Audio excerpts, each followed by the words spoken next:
should get started. Jonathan and I are doing a tag team the way we've done, working with Jacob from the beginning. This is the FPO of Jacob Levine, and it is really a pleasure to be here. I want to start by doing something I've never done before. I want to thank you, Jacob, for working with me and with Jonathan. Just talking about it, and for me in particular, I've had a lot of service work, but for Jonathan too, it's just a lot of fun working with you. We've had a lot of fun together. I've so enjoyed the sort of hunt that we've been on from time to time, excited to pursue and discover something, and it's a rare experience for me. So I've got a long career, and you've really been a good one. So thank you so much. Thanks. I'm going to say just two more things. Jacob is good at everything in the science camp, all right? Really good at theory, but really good.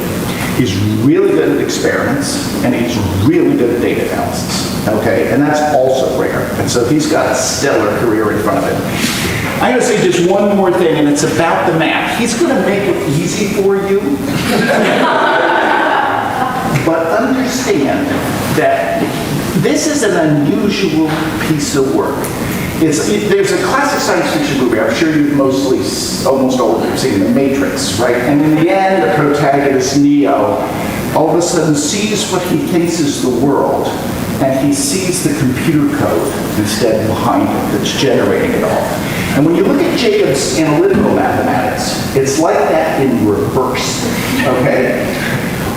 There's information, if you unpack it all, behind the elegant mathematics, that if you were to wander through it and tour it, it would look like the real world, with plants of all different sizes, little teeny redwoods growing into the giant redwoods, dying, nature red in tooth and claw, thousands of species coexisting, droughts happening, stone ages opening and closing, biochemistry, all that stuff is underneath. And so it's like the real world behind the mathematics. And this is the reason that it works so well. So, it's been fun.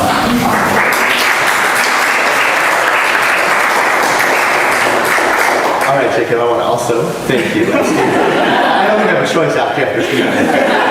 I will do the courteous thing. But I want to say that, when Jacob, first wrote Steve and I about coming to grad school, Jacob had a background sort of in forest science with some sort of statistical approaches, under his belt. But when he came, he said, I really want to do this mechanistic coexistence theory. And I thought, okay, that sounds good, but is Jacob prepared for just the absolute onslaught of math that he was going to be having to pick up? And especially with Steve being the fire hose, was he ready to swallow all that water? And I have to admit, I wasn't really sure he could do it. And after about 6 months, I remember thinking like, God, he can do it. And I reckon I couldn't do it. So I was like, wow, he really can do this. This is unbelievable.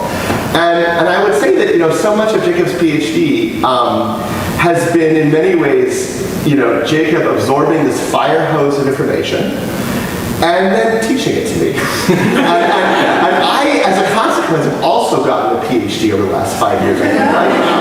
And I can say very honestly that, the research approach that our group has taken for the last decade or so was very much built on a certain kind of modeling, which Jacob did not do in his PhD. And actually, the chance to sort of get an inside look at that modeling and understand the power of that modeling by working with Jacob has really sort of reoriented my own thinking about how ecology has to proceed.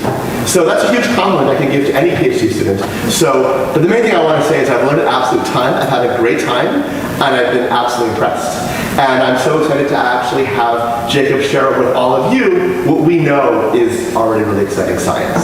So with that, Jacob, please take it away.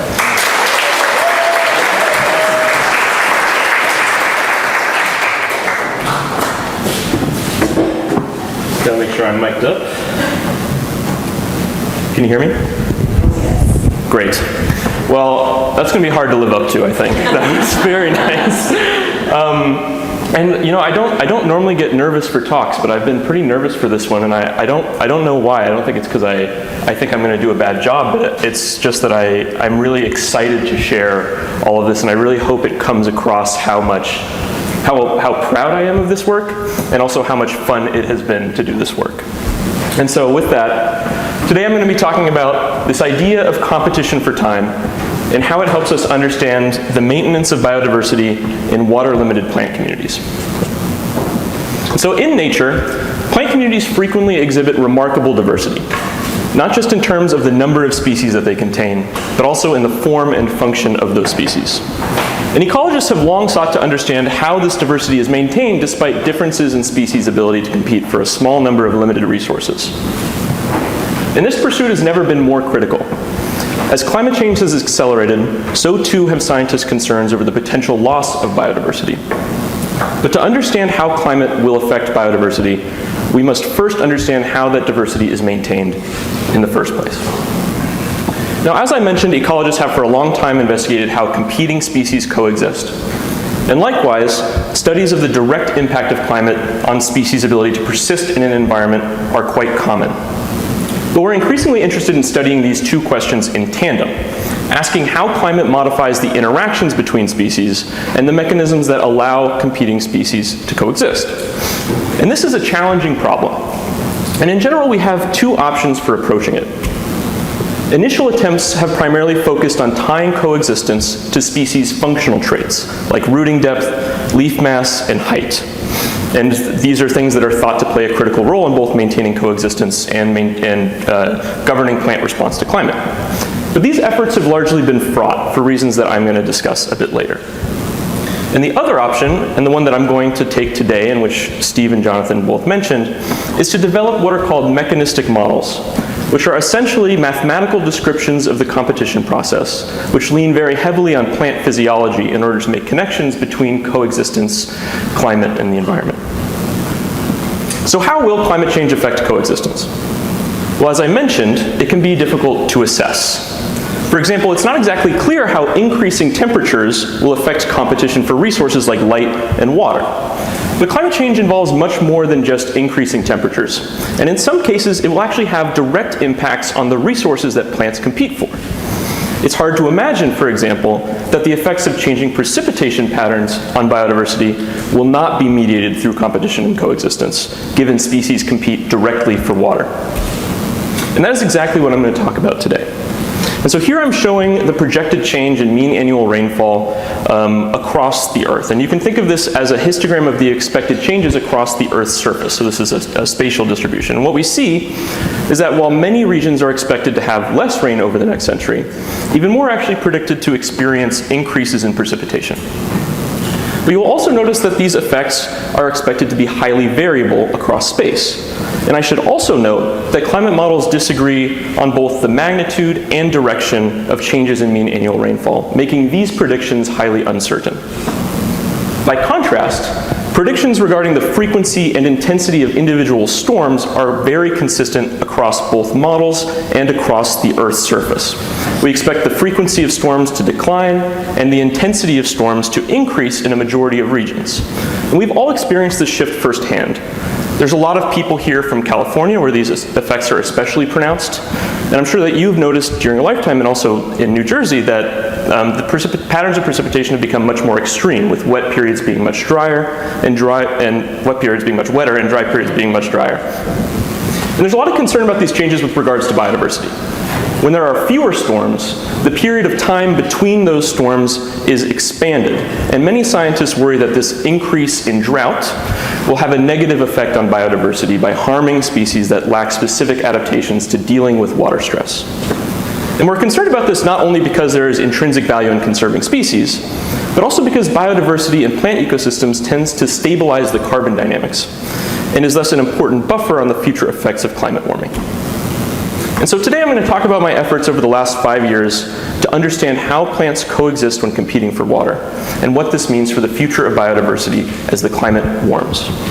And so this will be a talk in two parts. In the first part, I'm going to talk about the theory of competition and coexistence in water-limited plant communities. And for those keeping track, this is chapters 1, 2, 3, and 5 of my dissertation. And then in part 2, we're going to take the theory that we developed in part 1 and apply it to understand how precipitation intensification might impact biodiversity in the future. So let's jump right into part 1. Now, I imagine that when I say water-limited plant communities, this is the image that pops into most of your heads, a desert. But the research that I'm going to be discussing today covers a much broader swath of ecosystems, including shrublands, savannas, and even tropical dry forests like the one pictured down here.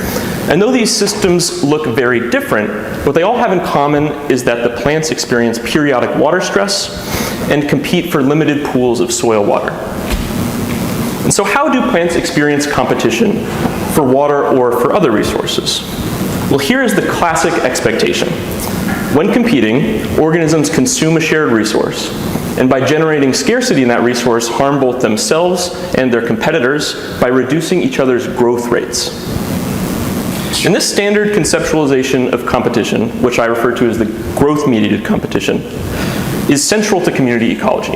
It's assumed either explicitly or implicitly by nearly all of its prominent theories, many of which are actually attempts to get around the fact that when we assume competition is mediated by the growth rate, species coexistence is very rare. And so what does this actually look like from the perspective of an individual plant? So here I'm showing what the total biomass of an individual might look like in time if it were growing on a limited resource pool. And at first, when the resource is plentiful, it grows rapidly. But as that resource is depleted, the individual's growth slows due to the effect of that declining resource and starts to level off by the end of this fixed period. When we introduce competitors to the system, they also consume the resource, meaning there is less of it and the individual will grow slower at all points in time. And this will result in a lower total biomass and therefore reproductive output at the end of this fixed interval. And while this dynamic is very intuitive, there is actually a mismatch between it and the way that competition works in many natural systems. So here is an example that many of us are familiar with because it's happening all around us here in New Jersey. And this is a picture of some small trees in the foreground which are competing for light rather unsuccessfully with a closed canopy of much taller overstory trees. And you'll notice that these trees aren't just growing slower than those above them, they're dead. And here is another example from a field system that I'm going to spend a lot of time talking about today, the Mediterranean annual plants in Southern California. And this is a system that Jonathan's group has been working on for a long time, where species are primarily limited by soil water. And what you can see in this image is that the individuals in the drier center part of this experimental plot are not just smaller than those on the edges, they are once again dead. And the only reason they're smaller is not because they grew more slowly, but because they died before they had the chance to get as big as the ones on the edge. And so the growth-mediated competition framework is clearly inadequate for describing competition in a number of natural systems. And this brings us to the idea of competition for time. A competition for time arises when resource limitation causes individuals to shut down entirely rather than just slowing their growth rates.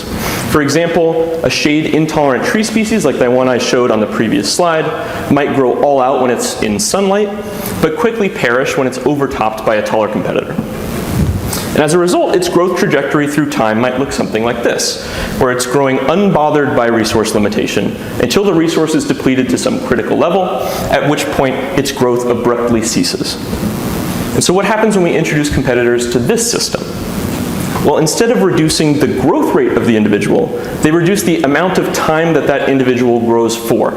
And they do this by driving the resource down to the level that causes that individual to shut down earlier than it would in the absence of competition.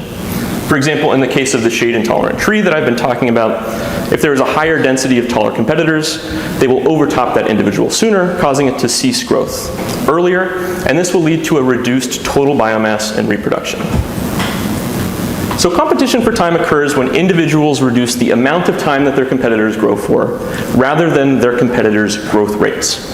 And as we saw, the eventual consequence of competition for time, reduced biomass and reproductive output, is the same as the eventual consequence of growth-mediated competition. However, because of the details underlying these two results, the two mechanisms differ greatly in their implications for biodiversity. Because when competition is mediated by the growth rate, there are very few endogenous opportunities for coexistence, but when species compete for time, the mechanism of competition itself presents opportunities for species to coexist, for reasons that will become clear very soon. And we have good reason to believe that when species compete for water, they experience that competition through reductions in the time for growth rather than in the rate of growth. And this has to do with the physiology of water limitation. So water limitation poses a major challenge for plants, which rely on pressure gradients between the soil and the atmosphere to move water through, to their leaves through tissues called xylem, which are essentially bundles of very small pipes. And as the soil dries, the tension that's required to pull water out of the soil becomes incredibly high and can eventually lead to the introduction of little air bubbles or embolisms in the plant xylem. And this is disastrous for the plant. And so to avoid this, plants will actually physiologically shut down when the soil becomes too dry in order to avoid embolism. And we can write down a system of mathematical equations that describe this physiology. And we can use it to start building up a model where species compete for a shared water resource. And so to begin investigating how species compete for and coexist on limited water resources, I started with a system that has both relatively simple water dynamics and demographic characteristics. And these are the Mediterranean annual plants that I mentioned earlier. Now, Mediterranean annual plants are defined by two things, both in the name: their lifespan, which is shorter than a year, and the climate in which they exist, which is the Mediterranean climate. And the Mediterranean climate is defined by very strongly seasonal patterns of water limitation. There is a short wet season in the winter and early spring, followed by an extended dry period in which it hardly ever rains through the late spring, summer, and fall. And so the plants in the system germinate more or less simultaneously during the wet season, and then they continue to grow through the dry season, consuming the soil water until it becomes too dry for them to keep growing, at which point some will shut down. However, because species differ in their ability to grow in dry soil conditions, some will continue growing for longer into this dry season, but they too will eventually run out of water and cease growing. And after these plants perish, they will convert their available biomass to seeds, which will then germinate in the following year at the following wet season, restarting this cycle. And so we have very nice discrete generations with this very nice on and off pattern of water availability. And so what I did is apply that ecophysiological model that I described to the system, solving the system of equations to describe the way that the Mediterranean annual plants respond to water limitation. And what I found was that these plants have an incredibly abrupt growth response to water limitation. So here I'm showing a plot of the net carbon assimilation rate through time for an individual growing in this system. And though you may be able to see a slight period of nonlinearity at the end of this curve, I think we can safely approximate the dynamics as follows. Plants grow at some constant rate until reaching a critical water content, which we're going to call Wi star, at which point they cease growth altogether and make seeds. And of course, this plot was generated using a specific set of parameters taken from the literature, but this assumption is actually robust across a broad set of reasonable parameter choices. In fact, it's very hard to break this. And so now that we understand the ecophysiology of water limitation and have this key approximation, we can use it to construct a model of the demographic interactions between populations of different species. And specifically, using the ecophysiology, we derive an expression for the population growth rate of a species, finding that population growth from one year to the next is equal to the product of three terms. The first, F sub I, is the plant's fecundity, its ability to convert biomass at the end of the growing season to seeds that germinate in the next one. The biomass growth rate, or G sub I. And finally, the amount of time that the individual grows for, the growth time. Now you may be wondering, where is the water in this expression? Because this is ostensibly a model of competition for water. Well, it's actually implicit in this final term in the product, the amount of time available for growth.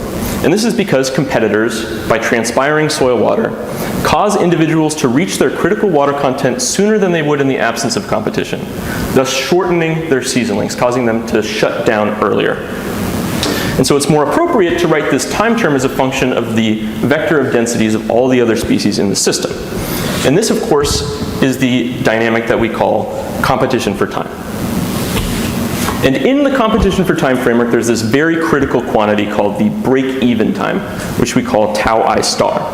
And this is the amount of time that an individual must grow for in order to replace itself in the next year. So if a species grows for longer than its break-even time, its population will increase.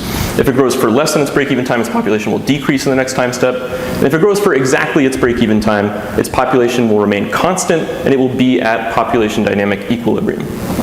And the break-even time is equal to this very simple expression, 1 over the fecundity rate times the growth rate. Meaning that the faster you grow, or the better you are at converting your biomass to seeds, the less time you actually need to grow for in order to achieve the same reproductive output in the next year. And so now I want to walk you through a very simple method for determining coexistence outcomes in this model. And we're going to start with a completely empty system. So I want you to picture a bare patch of earth without any plants on it.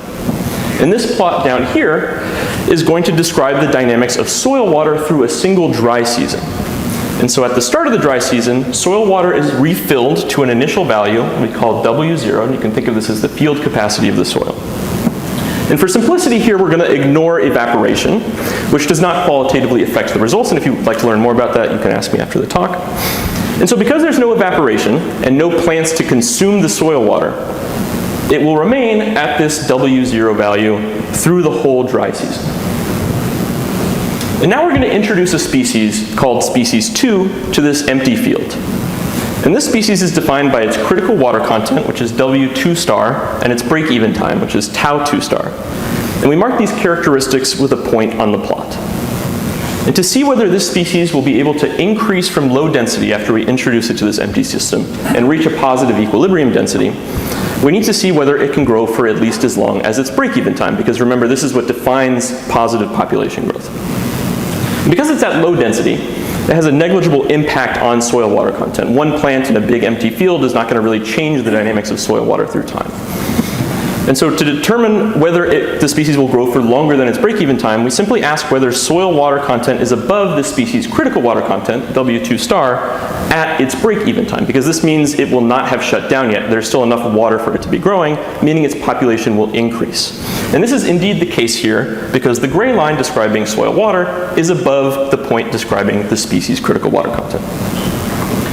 And the plot on the right now describes soil water content when species 2 is at equilibrium. And at equilibrium, species 2's population will adjust such that it consumes soil water from the initial water content to its critical water content at exactly its break-even time. Because recall, this is what defines equilibrium. When a species grows for its break-even time, its population is continually maintained. If there's any hydrologists in the audience who are upset with the fact that I've drawn a straight line here, do not worry, this is all generalizable. And in fact, all I've done here is convert what is actually a nonlinear dynamic to a linear one by transforming time. But don't worry too much about that if that confuses you. So what happens when we introduce a second species to the system? This species, species 1, has a higher critical water content than species 2, W1 star, meaning it will shut down earlier in the season, it will run out of water sooner. And so to determine whether species 1 will successfully invade from low density and coexist with species 2, we again need to see whether it can grow for at least as long as its break-even time when it's at low density. And we see that, once again, soil water is above species 1's critical water content at its break-even time, meaning it will be able to successfully invade. And the soil water dynamics and the resulting two-species equilibrium are shown on the right. And here we see the trade-off that permits species to coexist. The less drought-tolerant species, species 1, is inherently disadvantaged because it will shut down earlier in the growing season than species 2, which then enjoys this period free of competition from species 1. And so to coexist with its more drought-tolerant competitor, species 1 must be compensated in some way. And the way it is compensated is through a faster growth rate. And indeed, species 1 has a shorter break-even time than species 2, as pictured here, meaning that it grows faster. Recall that break-even time is equal to 1 over the growth rate. And so this trade-off between break-even time and critical water content allows species to specialize at different points in time. Species 1 is the better competitor for soil water during the period when both species are alive, and species 2 enjoys this period free of competition after species 1 runs out of water. And species 1's superior competitive ability is reflected in its faster rate of water consumption at equilibrium, which can be seen in the steeper slope of the dark blue line, which represents soil water decline when species 1 is still alive. And we can use this fact to determine the subset of species which will coexist out of a pool of any size. So here I'm showing a pool of species with randomly selected break-even times and critical water contents, and we can determine which will coexist by first drawing the steepest line possible between the initial water content and any one of these species, as this is the species which can consume soil water fastest at equilibrium, making it the best competitor for water. We then draw the next steepest line and the next steepest line until we can no longer draw a line of decreasing slope, at which point we will have selected the 3 species which will eventually coexist. And indeed, when we simulate the population dynamics of this pool through time, we see that these 3 species increase to a positive equilibrium density while the rest go extinct very quickly. So what happens if every species follows that trade-off between critical water content and break-even time that maintained coexistence in the 2-species model? Well, they should all coexist, right? And in fact, when we simulate their population dynamics, they all reach a positive equilibrium. In fact, if all the species follow a trade-off, a theoretically unlimited number can coexist with one another in this system. And moreover, this trade-off that permits so much coexistence is actually the same one that we expect from plant ecophysiology. Species achieve greater drought tolerance, lower critical water content, by investing carbon in these costly structures like deep roots and reinforced xylem walls at the expense of productive leaf tissue. And this means that more drought-tolerant species have slower growth rates because they've chosen to invest their carbon in drought tolerance rather than in structures which facilitate growth. And this leads to longer break-even times for those species that have lower critical water contents.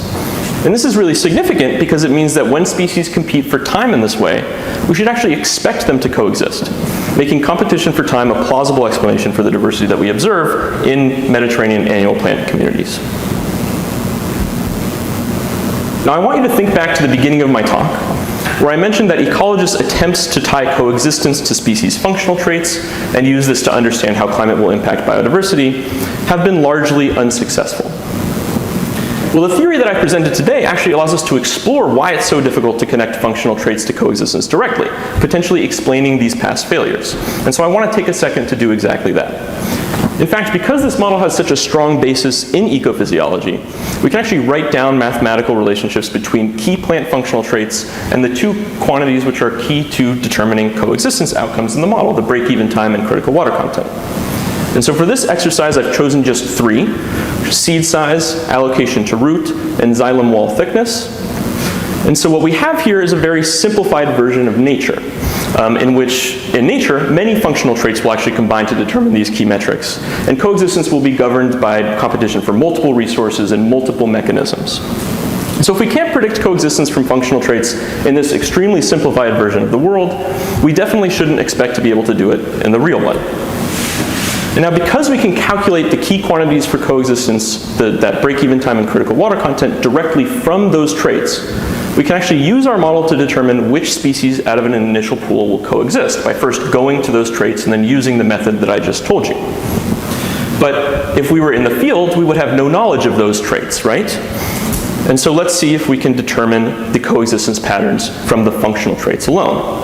So here are 100 species with functional traits that have been selected at random. We're going to use the model to determine which of these 100 species will eventually coexist with one another. And here they are, denoted in blue. And I want you to see if you can identify any patterns in the functional traits of those species which coexist versus those which are excluded. Don't blame yourself if you can't, because there aren't any. At least none that are obvious to me. And in fact, even machine learning algorithms really struggle to identify patterns in the functional traits of those species which coexist in this model, even when we provide them with a lot of data simulated from this very simple system. And this means that investigators that have been trying to do this over the last several decades in the much more complex natural world may have been attempting a nearly impossible task.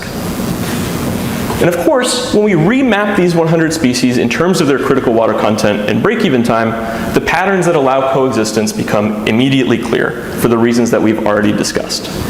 And so what this tells us is that even trait-based approaches should be trying to identify metrics like the break-even time and critical water content, which have clear and direct relationships to coexistence, as this can help them understand which traits to measure in the field. And the best way to do this, of course, is to develop mechanistic models of competition like I have shown today. Now, the idea that competition for time might explain how biodiversity is maintained in these systems is exciting, but so far this is all theoretical. The obvious next step then was to see whether the theoretical predictions are borne out in a field system. And so in the fall of 2020, I set up a field experiment in this beautiful field right here at the University of California Sedgwick Natural Reserve in northern Santa Barbara County, which is in California. And the central question that I wanted to answer was, do species in fact compete for time? And to answer this question, I considered two alternative hypotheses. The first one, which is denoted by this blue pathway, is the competition for time hypothesis, which stipulates that increases in competitor density should translate to drier soils. When the soil is drier, individuals should cease growth earlier in the dry season, and this should translate to reduced reproductive output. And we're going to contrast this idea with the growth-mediated competition hypothesis that I introduced at the beginning of this talk. And this states that increases in competitor density, either by decreasing soil moisture or some other resource, should translate to reductions in the growth rate and therefore reduced fecundity. And so to assess these competing hypotheses, I performed what's called a pairwise competition experiment. And in that experiment, I grew focal individuals of 5 different species of annual plant against a background of competitors, and each pairwise combination of those species. And I also had some plots without competition to serve as a sort of control. And on the right is a picture of one of these plots where we have a focal salvia individual competing against a background of Plantago species. And I've cartooned this on the left. And so in each of these plots, I measured first the soil water content through the entire growing season. And I also measured for each focal individual their growth through the season and their eventual reproduction. And by measuring these things, I was able to characterize each of the pathways in that diagram that I showed you in the last slide, and thereby assess the relative support for those two hypotheses. And specifically to assess statistical support for these two hypotheses, I built what's called a Bayesian multi-level model that captures all these dependencies and estimates them in one framework, allowing us to compare very neatly the statistical support for each one. And so what did I find? Well, I'm going to start with this diagram, and as we go, I'm going to start by graying out each pathway. And as we go through and we observe clear statistical evidence for these pathways, I'm going to color them back in, and if we do not observe clear support, I'm going to leave them uncolored. And so first, we found that there was a clear positive relationship between competitor density and soil moisture. Sorry, that's the inverse. When there were more competitors, soil was drier. We found that when the soil was drier, individuals stopped growing earlier in the season. And finally, when individuals stopped growing earlier in the season, they produced fewer new individuals. Now, we found that the effect of an individual's growth rate on its reproduction was actually larger than the effect of the amount of time it grew for on its reproduction. But we did not observe any compelling statistical evidence that the growth rate was affected by competition, either through those competitors' effects on soil moisture or otherwise. And so this, of course, is very strong support for the competition for time hypothesis, because not only have we observed that competition for time is occurring, but we've also observed that the main other explanation for how species compete for water does not appear to be supported by the experiment. And so now I want to provide some more visual evidence that competition for time is occurring in this system. And I want to return to this picture that I showed you at the beginning of my talk. And so on the right, this is a picture of one of those plots from my experiment in May of the study year, so fairly late. And what you'll notice, again, is that not only are the individuals in the center of the plot smaller than those on the edges, they've died. And in fact, the only reason that they're smaller is because they died before the ones on the edges.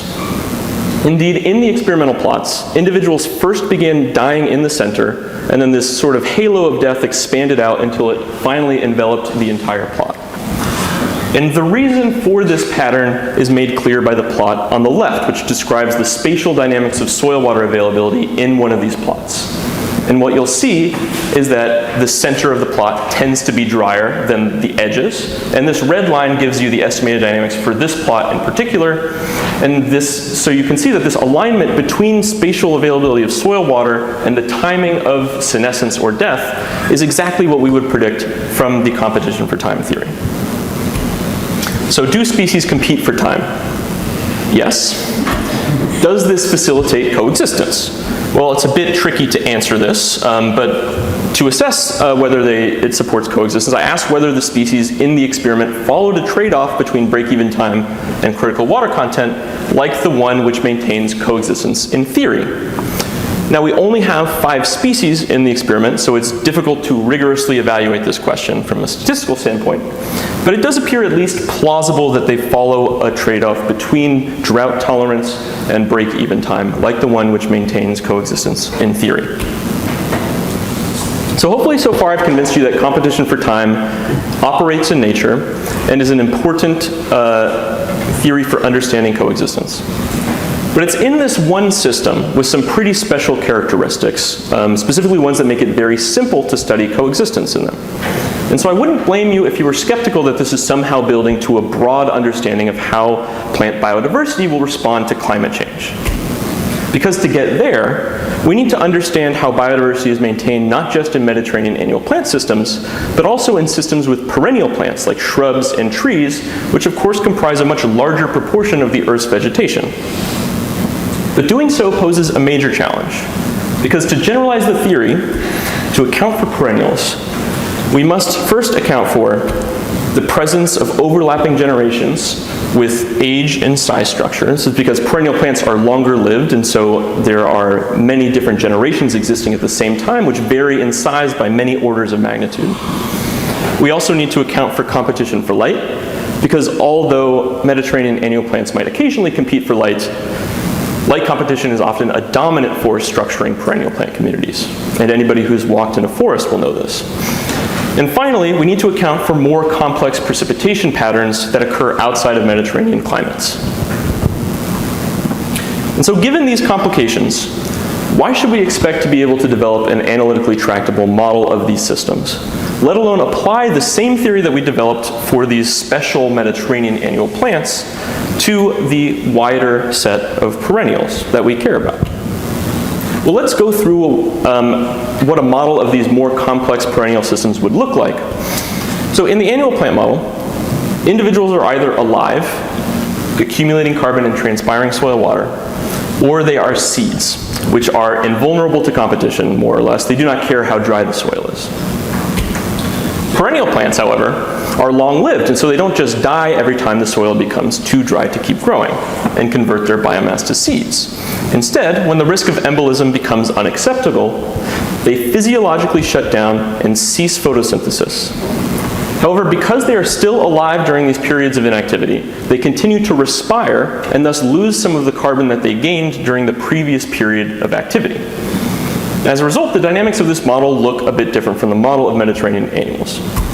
So to illustrate, I'm now going to describe the dynamics of a single perennial species increasing from low density. Because we want this model to be as general as possible, we're no longer assuming a Mediterranean climate with a wet season and a dry season. Now we assume that storms of a fixed size arrive at regular intervals and that individuals compete for the limited water available in the dry periods between these storms. So after the first storm, our green perennial species transpire some of the soil water, which is given by this red line. But because this population density is small, it does not transpire enough soil water for it to shut down. It does not reach its critical water content, given by this green dashed line. Then following the next storm, the soil water pool is refilled to W0, and individuals spend the carbon that they accumulated over the previous dry interval on growth and reproduction. And this is where size structure comes into play, as there are now multiple generations of individuals growing simultaneously, and so we need to account for this. In this time, between this interval, because individuals are larger and there are more of them, the species transpires enough water to actually reach its critical water content and therefore shut down before the next storm arrives. And as a result, they will accumulate less total carbon during this storm period than the first one, because they are now respiring some of that they earned.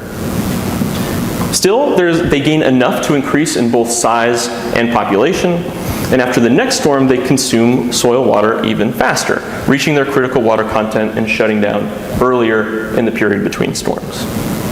And at this point, the population is at equilibrium, with mortality being balanced by recruitment, and we therefore demarcate the shutdown time that corresponds with equilibrium, the break-even time, much as we did in the annual plant model. Now, for communities with more than one species, the dynamics look pretty similar to those from the annual plant model. Here, the less drought-tolerant green species shuts down earlier than the more drought-tolerant blue species, and so we get this temporal division of the time between storms, kind of like the temporal division of the growing season in the Mediterranean system. There is, however, another dynamic to account for that I mentioned, competition for light. Because in systems with low rainfall, species population densities are low enough that there are always gaps in the canopy, meaning that individuals have full access to sunlight. However, as rainfall increases, species also increase in population, eventually causing the canopy to close and individuals to begin competing for light as well as water. And once the canopy closes, only the tallest individuals remain in that sunlit canopy, while shorter individuals are overtopped, meaning that they will grow slower and die at a faster rate. And so what we have now, after accounting for light competition, is a model of age and size-structured perennial plant species with overlapping generations that compete for soil water in the dry period between storms and for the light which becomes available as overstory trees die. And as it turns out, not only is this model analytically tractable, the coexistence is maintained by the exact same mechanism as in the annual plant model, a trade-off between break-even time, which reflects species capacity for growth and reproduction, and critical water content, or drought tolerance. And though I was initially surprised by this, it actually makes a lot of sense once you recognize that the cores of the two models are remarkably similar. Individuals experience competition as reductions in the amount of time that they grow for, or physiologically active for, and differentiation in these species' tolerance to low resource levels leads to a division of time into periods in which each species is the best competitor for soil water. Okay, we finally arrived at part 2, and don't worry, it's much shorter than part 1. And now that we understand how diversity is maintained when plants compete for water, we can actually apply this theory to predict the fate of plant biodiversity as precipitation patterns change. So to remind you, models predict that storms will become less frequent but more intense as the climate warms. And past efforts to understand how fewer, larger storms impact plant biodiversity have relied on what are called precipitation repackaging experiments, in which the shift is simulated by collecting all of the rainfall during a given period and then repackaging it into a few large storms, and thereby total rainfall is held constant while the distribution of storms is affected.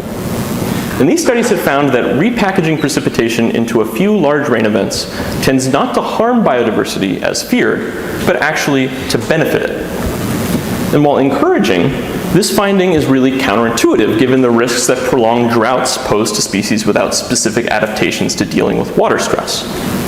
And the mechanisms responsible for the rise in species diversity in these experiments is actually poorly resolved. We have little understanding of which hydrological strategies are represented by species that are exploiting this more intensified precipitation, why such strategies would be favored, and whether these results would even be replicated outside of short-term and small-scale experiments.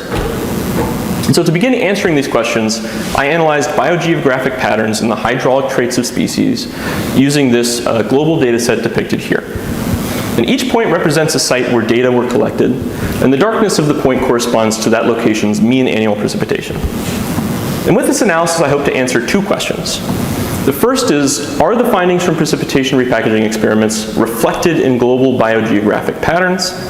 And then, if so, which traits are favored in regions with fewer, larger storms? And specifically, I looked at patterns in 2 plant traits which closely mirror the break-even time and critical water content from my theory. The first is called Amax, which is the maximum light-saturated photosynthetic rate. This is very much a proxy for a species' growth rate, and therefore corresponds closely with the break-even time. And the second is called P50, which is the water potential at which 50% of the stem xylem conductivity is lost, which is a lot of words, but really all you need to know is that this is the lower limit at which the plant can sustain growth. And so it is very similar, again, to the critical water content from my theory. And to understand how these traits vary along these precipitation gradients across space, I first quantified the precipitation regimes in each location from that map using historical climate data. And I first calculated the mean annual precipitation, or MAP as I will abbreviate it from now on, and also the frequency of days in which rain occurred. And then by controlling for total precipitation in the statistical model, it meant that the estimated effect of storm frequency also corresponded to shifts in storm size.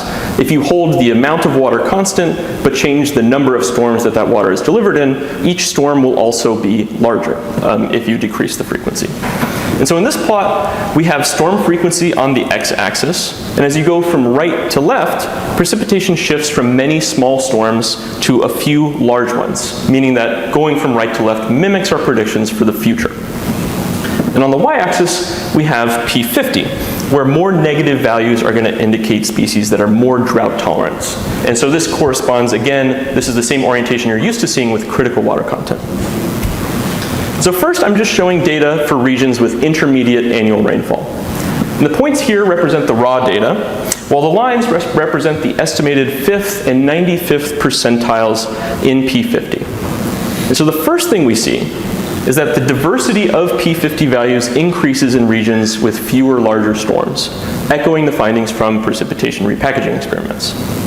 What is surprising about this trend, however, is that although the regions on the left experience longer periods of drought between storms, their greater diversity comes primarily from the inclusion of drought-intolerant strategies, rather than drought-tolerant ones. Remember that the top edge of this reflects the least drought-tolerant strategies. In fact, the change in the upper 95th percentile of P50 is 5 times larger than the change in the lower 5th percentile. And so we see a similar but even more dramatic pattern with AMAX, and here the change on the fast-growing end of the distribution is 60 times larger than that on the slow-growing end. And when we look at the wetter and drier regions, we see similar patterns, although you will notice that the relationship is much weaker in the wettest parts of the data set, which is also where we have the fewest data points. And so while these patterns seem to corroborate the findings of precipitation repackaging experiments, they also raise a number of new questions. First is, why do larger storms allow drought-intolerant species to persist? And second, why do the longer periods of drought between storms not prevent these drought-intolerant strategies from persisting, instead favoring drought-tolerant ones? Well, to answer these questions, we now return to the generalized model of water competition that I described earlier and ask what it predicts should happen when storms become less frequent but more intense. Remember that this all exists in the form of an analytically tractable mathematical model, meaning that we can actually analyze the equations to understand how the traits change as a function of rainfall. And what the model suggests is that larger storms allow fast-growing, drought-intolerant species to capitalize on the larger pulses of soil water that are available after these large storms.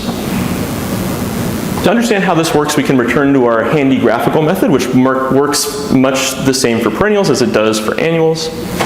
And here we have a pool of species which follow a trade-off between break-even time and coexistence, which would allow all of them, break-even time and critical water content, that would allow all of them to coexist were there enough water. But in this scenario, the storms are very small, meaning the initial soil water content, depicted by this white point, is also very small. And it's so low that only the most drought-tolerant species are able to grow for their break-even times. And as a result, all of these drought-intolerant species are excluded. In contrast, when storms are large, the pulse of water available immediately after each storm is also large, as is reflected in the higher initial soil water content, the white point. And this enables drought-intolerant species to now reach their break-even times between storms and thus persist with the more drought-tolerant competitors. But why doesn't the longer period of drought between storms prevent these drought-intolerant species from capitalizing on these large pulses of soil water? Well, to answer that question, we need to consider how changes in storm frequency affect species. Here's a schematic illustrating how 3 species differ in the timing of shutdown between storms. And when we reduce the frequency of storms, the plants will immediately experience a much longer period where they're inactive and respiring and losing carbon between each storm. And this causes every species to immediately start growing slower because they're now losing much more of the carbon than they were before. And they also reproduce less. And this leads to a decline in population density. And once species decline in population, they start consuming soil water more slowly, meaning they will start shutting down later and later until they reach a new equilibrium in which their densities are lower, but they are able to grow for longer between each storm. And thus, the species adjust such that the temporal division that maintains coexistence is maintained, and no species is excluded by this change in storm frequency. And so to put all of this together, I'm now going to show you what the model predicts should happen to the drought tolerance and growth rate of species as storms become larger and less frequent. And to do so, I simulated a bunch of different communities, and I dialed the storm frequency up and down while holding a total rainfall constant. And I calculated the minimum and maximum trait values that occurred in those communities as a function of precipitation. This is exactly what we did with the biogeographic patterns, except that now the data is being generated by the model rather than by nature. And what we find is that, indeed, the predictions from the model closely mirror the biogeographic patterns. Across a wide range of mean annual precipitation, shifts towards fewer, larger storms increase trait diversity by allowing fast-growing, drought-intolerant species, which were previously excluded, to coexist. And so the close agreement between the theoretical model, biogeographic patterns, and repackaging experiments lends a lot of confidence to the prediction that the diversity of plant hydraulic strategies might actually increase as a result of precipitation intensification due to climate change. So to recap, we first talked about how rethinking how species compete for limiting resources reveals an overlooked mechanism of coexistence, competition for time. We then talked about how we can use this theory to predict the future of biodiversity, finding that warming-related precipitation change may actually expand plant diversity in the long run. And finally, I think if there's one sort of thing that I've learned, and this was hinted at in Jonathan and Steve's introduction, is that these mechanistic approaches to ecology provide a really promising path forward for understanding the dynamics of natural systems. I think that as scientists, we can often be really focused on making our theories very general, but what I've learned is that I really started by studying these plants that, they're tiny little wildflowers, they grow on these poisonous outcroppings in California, but by really getting to know those plants and how they work, I was able to discover something new about the way that plants are organized on a global scale. And I think that is something that I'm incredibly proud of, and I'm looking forward to carrying that with me as I begin my career as a scientist. So, thank you very much.